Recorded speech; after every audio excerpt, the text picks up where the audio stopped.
Hey guys, All in Crypto here, and welcome back, ladies and gentlemen, for another YouTube video. Bit of a surprise video, guys. I thought I would just dive in, share some thoughts with you. I'm looking at Bitcoin right now. It's giving me a little bit of cause for concern. I'm thinking maybe there's potential for more downside to come. We're setting up structure that certainly looks not only like we're kind of mimicking what happened in May, the kind of recent, Bitcoin sold off by 55%. I don't think we're going to sell off by that kind of a magnitude in when I talk about the kind of downside that I'm potentially looking at.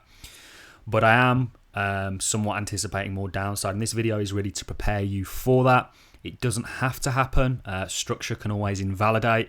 But right now I think I'm looking at head and shoulders, and I'm looking at a very similar thing. In essence, we could see an extra leg to the downside from where we are. So I want to really prepare you for that. Is Bitcoin going to go lower? We're really going to dive into it, and I'm going to share some thoughts for those of you who care to listen. So we know what took place today.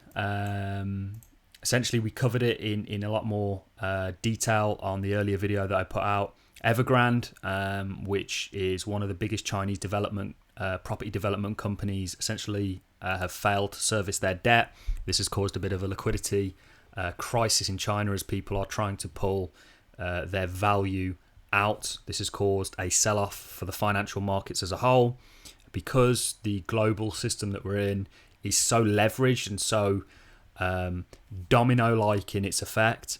We're really seeing the fact that Evergrande can't service their debt. They owe a lot of money to a lot of big banks. This is going to have a knock-on effect and really cause that liquidity squeeze. And this is why we're seeing people pull their assets out or value out of assets, the financial markets in kind of order to mitigate more damage to the downside.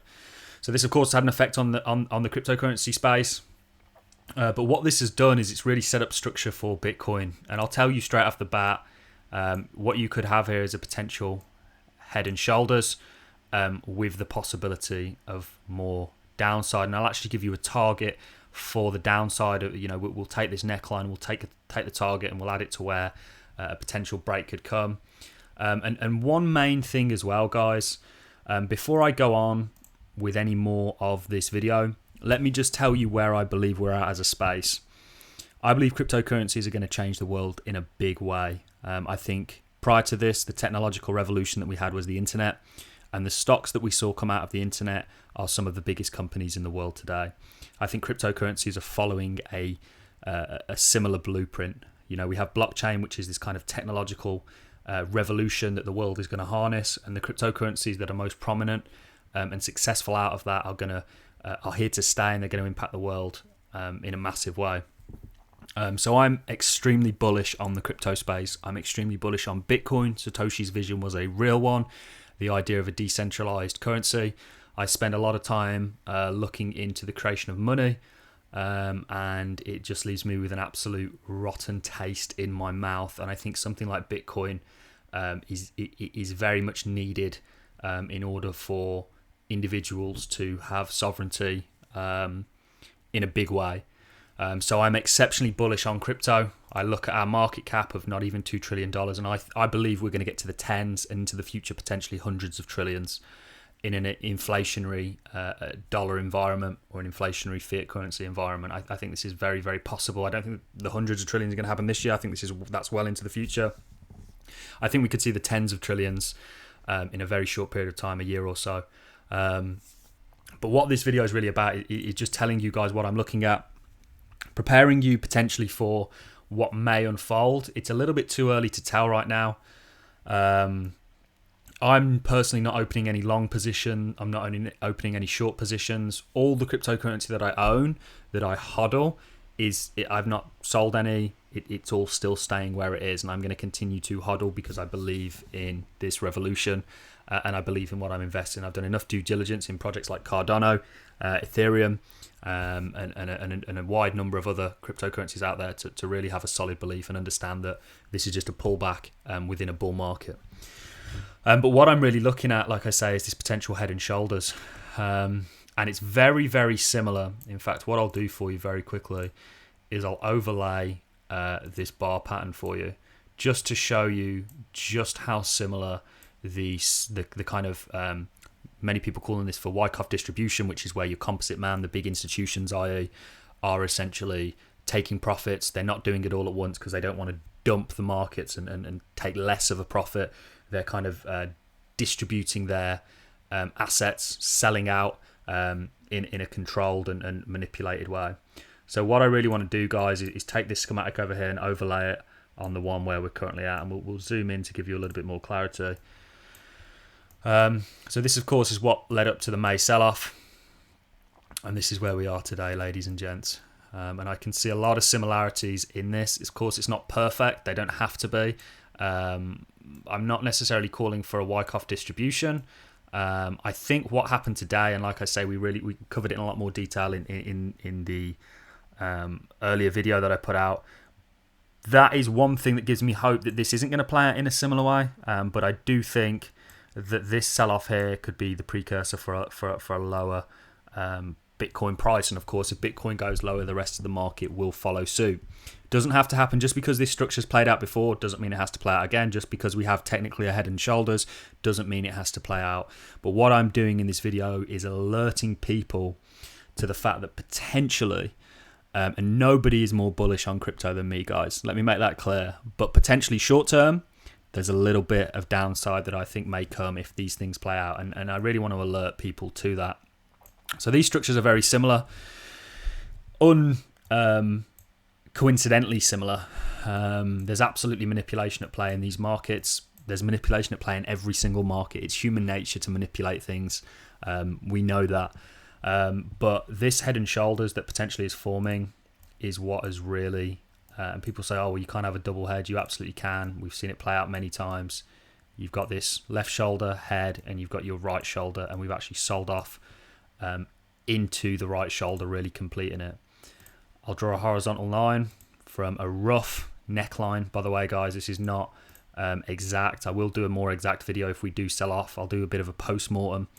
But this is currently where you're at. Now, how you get the target for a head and shoulders, to give you an idea of where we potentially could be going, sometimes in markets, you need to go down in order to go up because you need to reset certain metrics. You need to re-attract investors to a market because at certain prices it just becomes non-attractive to invest in a certain asset. Of course, Bitcoin, let's say we got a quick V-shaped recovery, this would totally invalidate this, and we could do that. But what I am doing is saying, look, there's a possibility of more downside here. This head and shoulders looks very similar to this one over here. And this did indeed play off. And this was really the precursor when you had this initial sell-off back to this line here. So you had this sell-off, you've got another one, and you're coming back to your, you're completing that shoulder, if you will. Just deleted one of the EMAs there on accident. Not to worry, because we don't really need the EMAs for this. We'll just keep the 20 on. So how you'd get the target to the downside of your head and shoulders, if you get a trend line, you draw it from your neckline, rough neckline, ladies and gentlemen, to the top of your head, and you draw it from where potentially you could break. You can see that's given us a Bitcoin price of around about $36,000. Let's see what kind of support may correlate with that. You have got a lot of areas that acted as resistance. I don't actually happen to think you're going to complete this target. I think you're going to fall short of it if we do sell off. So I don't think you're going to complete this head and shoulder target. It's just that would be the worst case scenario. In actual fact, I think that you've got a number of levels that I believe are actually going to act as support before we get there. For example, your 52. You can see it's acted as a support on a number of occasions. Your 42, your 40, and around about your 37, 38. I think these are all significant levels of support that you could come up against. You can see that the 42 has already acted somewhat as support. But this video is really just to say, look, there is the possibility of more downside. We are setting up structure. The structure is there. This gets invalidated very, very easily by you coming and making a higher high from this right shoulder. So if you come back up and you take that 48 range, forget it. You could be drawing out potentially this shoulder, but what you'd have seen with that move to the upside is you'd have seen strength come in, you'd have seen buying come in, and a kind of that it kind of puts a brick wall up against that momentum to the downside. So prepare for whatever gets thrown at you. Remember what you're investing in. Hodling works in the crypto space. Dips are there to be bought in a technology as early as this. On this channel, we've often, and some of the first videos I made on this channel was where I spoke about how Bitcoin is following Amazon. The Amazon and the Bitcoin chart, we did this years ago now. The Amazon and the Bitcoin chart, I mean, when we were here for Bitcoin, we were saying, look, it's following Amazon. Amazon had a very similar kind of boom and bust cycle in the dot-com boom, and then went on to essentially go on that up and to the right trajectory that we see it at today. Bitcoin is following that very, very closely. We're already at $1 trillion for Bitcoin.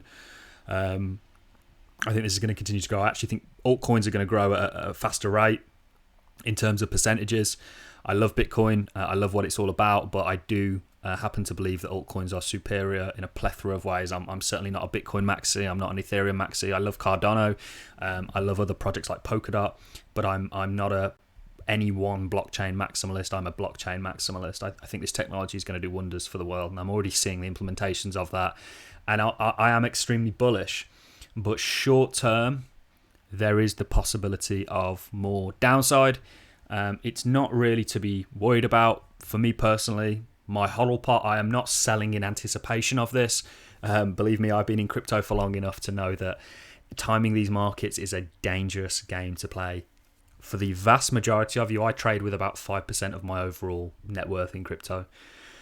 I trade on FTX. Lots of people ask me what exchange I use. FTX, for me, I'm very good. I like FTX. They don't tend to go down as much as other exchanges do when we have big price movements. We saw that recently with Coinbase and a number of others, or Coinbase Pro, I should say. No one's really trading on normal Coinbase. So that's what I'm looking at. I think the structure's there. I think there's a possibility. Remember, you've got that downside target from your neckline to the top of your head, taking you to around about $38,000. That would be the worst case scenario. I think you're actually going to find support before then. But it really just depends on the macro. As what today's really taught us is that the macroeconomic sphere that we're all engulfed in, I still like to believe that crypto is separate from that, even though we're not. This is becoming a financial market, or part of the financial markets as well as anything else. The only thing I think we saw go up today was gold, actually. People in times of panic tend to kind of rush into something like gold, something old and sturdy. So that's really all I have for you in this video. A sell-off actually to below the 40k range wouldn't be a bad thing. Many people perceive it as that, but it absolutely wouldn't. What that would do would be really give the next round of buyers that encouragement, the next round of institutions a real buy-in price. Remember, you got people like Michael Saylor that are just continuing to buy. Bitcoin as fundamentals have never been so strong. There's never been such little Bitcoin on exchanges in comparison with hodlers. And remember this, price is dictated by a very small amount of the overall supply, the liquid supply getting traded back and forth on exchanges. So it's actually a really unfair representation of the overall market cap or supply of an asset. So that's really all I have for you guys.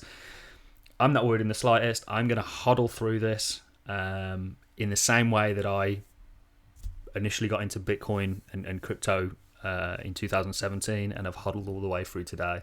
And I'm going to be here in the next 10 years telling you the same thing. Remember what you're a part of. This is an emerging market, and there's going to be volatility attached to it in much the same way any emerging market has to find its feet. That is really all I have for you guys. I'm not worried in the slightest, and I don't think you should be either. This is not financial advice by any means, shape or form. Just some thoughts that I thought I might share with you. That is all I have for you in this video, ladies and gents. I'm going to love and leave you on that note. If you've enjoyed the content, like is always appreciated. So is a comment, and get subscribed to one of the fastest growing YouTube channels. Thanks a lot for watching, guys.